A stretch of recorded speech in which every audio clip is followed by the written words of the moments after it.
الحمد لله وكفى وسلام على عباده الذين اصطفى أما بعد فأعوذ بالله من الشيطان الرجيم أفمن كان مؤمنا كمن كان فاسقا لا يستوون أما الذين آمنوا وعملوا الصالحات فلهم جنات المأوى نزلا بما كانوا يعملون وأما الذين فسقوا فمأواهم النار كلما أرادوا أن يخرجوا منها أعيدوا فيها وقيل لهم ذوقوا عذاب النار الذي كنتم به تكذبون ولنذيقنهم من العذاب الأدنى دون العذاب الأكبر لعلهم يرجعون ومن أظلم ممن ذكر بآيات ربه ثم أعرض عنها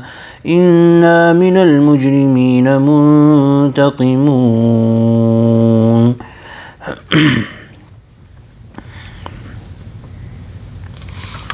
Surah Sajdah. Last time we had read the comparison of the believers and the disbelievers on the day of judgment. Allah subhanahu wa ta'ala has said, أَفَمَنْ كَانَ مُؤْمِنًا كَمَنْ كَانَ فَاسِقًا لَا يَسْتَوُونَ. How is it, or is it that the believer, can they be like the one who is a sinner? No, they cannot be equal. أَمَّا الَّذِينَ آمَنُوا وَعَمِلُوا الصَّالِحَاتِ. For those people who believed, brought faith and did good deeds, فَلَهُمْ جَنَّاتُ الْمَأْوَى. Upon them or for them there are jannat, gardens for them to dwell in. نُزُلًا بِمَا كَانُوا يَعْمَلُونَ. As an honorable hospitality for what they used to do. So Allah subhanahu wa ta'ala is going to be the host, and Allah subhanahu wa ta'ala is going to host these people forever and ever in Jannah, in gardens. And this is for those people who bring faith and do good deeds. وَأَمَّا الَّذِينَ فَسَقُوا. And those people who disobeyed. فَمَأْوَاهُمُ النَّارِ. Then their abode, their place to stay is an-nar, the hellfire. كُلَّمَا أَرَادُوا أَن يَخْرُجُوا مِنْهَا. Whenever they wish to come out from it, أُعِيدُوا فِيهَا. They will be turned back into it. وَقِيلَ لَهُمْ. And it will be said to them, ذُوقُوا عَذَابَ النَّارِ. Taste the punishment of the fire. الَّذِي كُنْتُمْ بِهِ تُكَذِّبُونَ. That you used to deny. In this world they used to turn away and say that it does not exist, we do not believe in the hereafter, on the day of judgment and the hereafter.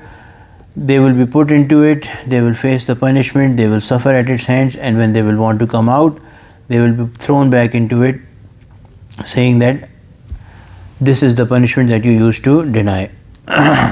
وَلَنُذِيقَنَّهُم مِّنَ الْعَذَابِ الْأَدْنَى دُونَ الْعَذَابِ الْأَكْبَرِ. And we will certainly make them taste the nearer punishment before the greater punishment. لَعَلَّهُمْ يَرْجِعُونَ. So that they may return. So this ayah refers to two kinds of azab. One is the one that comes before or earlier, and then the one that's the greater, the biggest azab, which is the punishment in the hereafter. The one that comes nearer is the punishment in this world. For a sinner, they never have peace of mind and contentment in this world. Even in doing sin, the gratification that a person gets is short-lived and makes the person want to do more sin.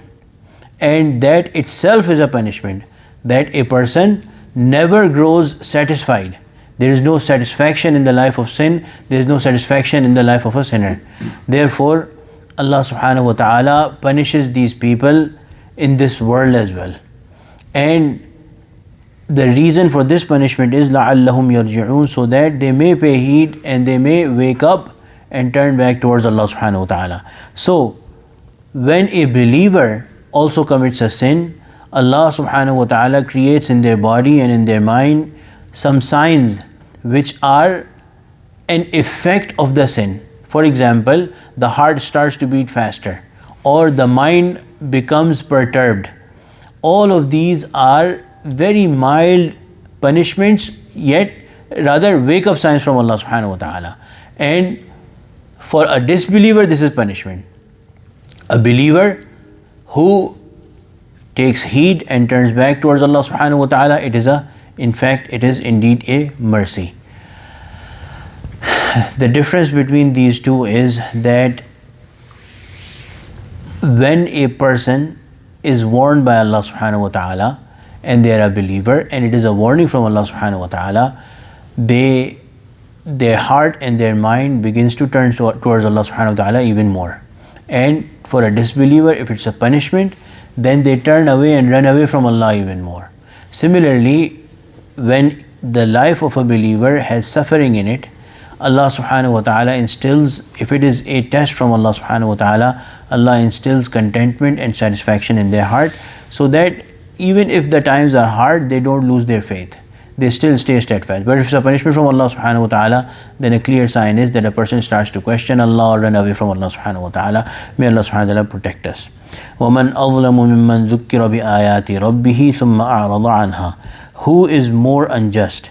Who is more transgressing than the one upon whom the dhikr, the reminder of the ayat of Allah subhanahu wa ta'ala, the Lord, are presented? ثُمَّ أَعْرَضَ عَنْهَا. Then he turned away from them. Inna minal mujrimina muntaqimun. Surely Allah is saying that we will definitely take vengeance. We will take revenge from the mujrimeen. The vengeance of Allah subhanahu wa ta'ala nobody can tolerate. May Allah subhanahu wa ta'ala protect us.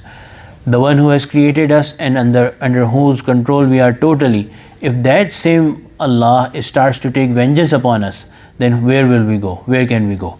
So the ulama have written in this ayah that there is certain sins that are punished in this world, and the vengeance of Allah subhanahu wa ta'ala starts right in this world.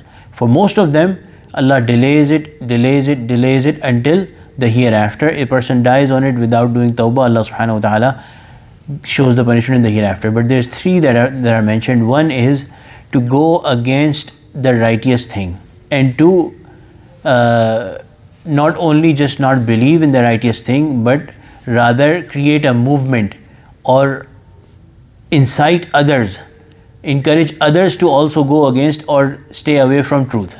So if somebody is propagating truth and then we start their opposition, then that is such a sin that Allah subhanahu wa ta'ala definitely takes vengeance in this world as well. The second that is mentioned is disobedience to parents, and we have seen many examples that people who are disobedient to their parents, Allah subhanahu wa ta'ala does not wait until the hereafter. The punishment starts right here in this world.